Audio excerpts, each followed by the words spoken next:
As the school year starts, thousands of young women in Canada will be off to university or college and will be in the next phase in their lives. An issue that has been neglected for too long has been the role rape culture plays in our society. No longer is our society safe from the judgment and criticism that men have imposed on women as of recently. When a young woman has been sexually assaulted, the first to come out of others' mouths are the questions, what was she wearing? Was it at a party? And also, how drunk was she? These questions are ridiculous, because it pretty much entails that the assault was the victim's fault. Who gives anyone the right to shame victims by saying they are dressing too provocatively, or were drunk, so that in itself gave their attacker consent? This chain reaction is extremely harmful because it makes young men think there is an excuse. Truth be told, the real issue that concerns me is the emphasis placed on young women to not let themselves be sexually assaulted, rather than young men being taught sexual assault is inexcusable. Girls are taught from a young age, don't wear that, or don't say that, because you don't want to give men the wrong impression. If they are considered to be in this group, which seemingly gives others a reason to sexually assault them, we completely alienate them to the point where they can't find a place in society. Just like Nick Carraway from The Great Gatsby, victims don't quite fit in anymore to society because often their friends abandon them and others view them as an outsider. Rape culture is sunk in institutions such as universities and is having a huge role in how we see sexual assault. This year, many universities got into serious trouble with messages that seem to condone sexual assault and, even worse, excuse it.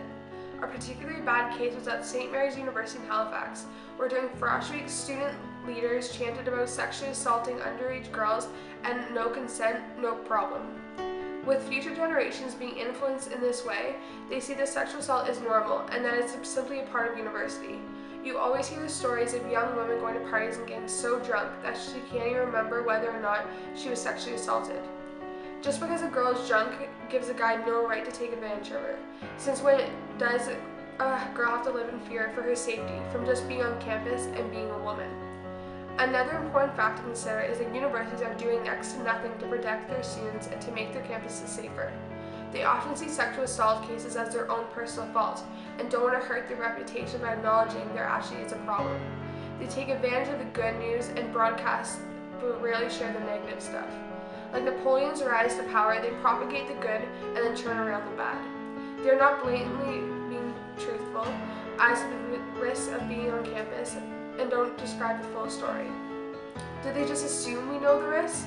Yes, universities have help and support in place, but when alcohol and partying are involved, it tends to be a completely different story.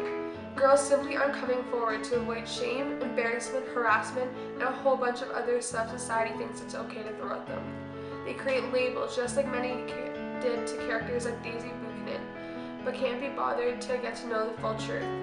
Many victims believe there is shame in having been sexually assaulted by these guys that are students just like them. People think it's okay to shame girls even when they had no say in the matter. Some young men seem to believe that consent doesn't exist if a girl is drunk or having a little too much fun at a party. I find this scary most of all because when did men just come to the conclusion that it is their God-given right to have sex with women? This brings me to the final topic, which is that men and how I can assume their brains work. Most sexual assault cases stem from the simple fact that men want to feel dominant. They want to make women realize that they're the strong ones. They're the bosses. What I don't understand is that as of recently, the trend for young men is to sexually assault a young woman, either with his friends to prove how manly he is, but also the need for him to let every single one of his friends know he just sexually assaulted someone. I know most of these boys wouldn't even dream of hurting a woman like that, but feel the need to show off in front of their friends. What they wouldn't dream of doing by themselves suddenly becomes a reality when one guy thinks it'd be funny.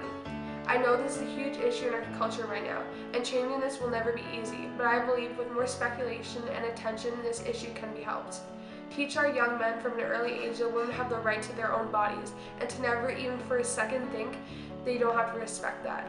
After all, like father, like son. What we teach to our kids could potentially change how they see sexual assault, and get rid of the joke that surrounds it. We have reached the point of no return, and it's now when we have to decide what our next step to help keeps our girls safe. That was